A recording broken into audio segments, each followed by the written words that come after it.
ഏഴാമത്തത് പ്രബോധന പ്രവർത്തനങ്ങളിൽ ഏർപ്പെടുക. നാം മനസ്സിലാക്കിയ സത്യം, നാം മനസ്സിലാക്കിയ നന്മ മറ്റുള്ളവർക്ക് പറഞ്ഞു കൊടുക്കണം. ജനങ്ങൾ തിന്മയിൽ ആണ്ട് കഴിയുന്നൊരു കാലഘട്ടത്തിലാണ് നാം ജീവിച്ചു കൊണ്ടിരിക്കുന്നത്. നമ്മെക്കൊണ്ട് സാധിക്കുന്ന രൂപത്തിൽ തിന്മകളെ ഇല്ലാതെയാക്കണം. ഇല്ല എങ്കിൽ ഈ ഉമ്മത്ത് ശപിക്കപ്പെടും.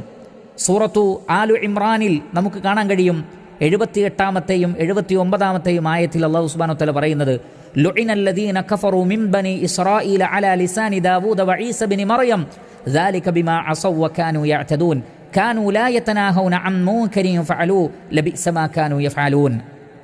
രണ്ട് തെറ്റുകൾ കാരണത്താൽ ബനു ഇസ്രായേലിലെ നിഷേധികൾ ശപിക്കപ്പെട്ടു. ഈസ അലൈഹി സ്വലാത്തു വസ്സലാമയുടെ നാവിലൂടെ, ദാവൂദ് അലൈഹി സ്വലാത്തു വസ്സലാമയുടെ നാവിലൂടെ. എന്തായിരുന്നു കാരണം?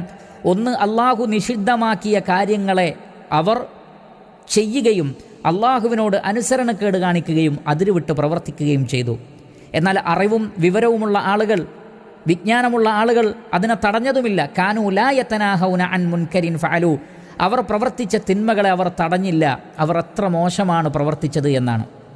അതുകൊണ്ട് നന്മ കൽപ്പിക്കുകയും തിന്മ വിരോധിക്കുകയും വേണം. ലോകം മുസ്ലിമീങ്ങളിൽ നിന്ന് ആവശ്യപ്പെടുന്നത് അതാണ്.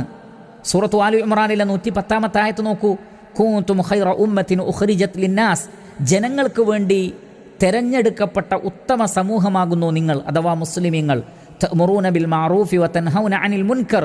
നിങ്ങൾ നന്മ കൽപ്പിക്കുകയും തിന്മയെ വിലക്കുകയും ചെയ്യുന്നു. അതുകൊണ്ട് ജനങ്ങൾക്ക് നന്മ പഠിപ്പിച്ചു കൊടുക്കേണ്ട ആളുകൾ മുസ്ലിമീങ്ങളാണ്. ഒരുപാട് തിന്മകളിലാണ് ആളുകളുള്ളത്. അരുതേ എന്ന് പറയേണ്ടതും അവരെ തടയേണ്ടതും മുസ്ലിമീങ്ങളാണ്. അതുകൊണ്ട് ഓരോരുത്തരും അവരവരുടെ കഴിവിൻ്റെ പരമാവധി ദഅ്വാ പ്രവർത്തനങ്ങളിൽ ഏർപ്പെടുക. അഹ്ലുസുന്നത്തി വൽ ജമാഅത്തിൻ്റെ മൻഹജിലേക്ക് ജനങ്ങളെ ക്ഷണിക്കുന്ന നല്ല നല്ല പ്രസ്ഥാനങ്ങൾ, അത്തരം പ്രസ്ഥാനങ്ങളുടെ കൂടെ ചേർന്ന് പ്രവർത്തിക്കുക. അതേപോലെ തന്നെ നമ്മെക്കൊണ്ട് സാധിക്കുന്ന രൂപത്തിൽ കുടുംബത്തിലും അയൽപക്കങ്ങളിലുമൊക്കെ ദഅ്വാ പ്രവർത്തനങ്ങൾ ചെയ്യുക. കൂട്ടുകാർക്കും നാട്ടുകാർക്കും സാധിക്കുന്നത്ര ഇസ്ലാമിനെ പരിചയപ്പെടുത്തുക.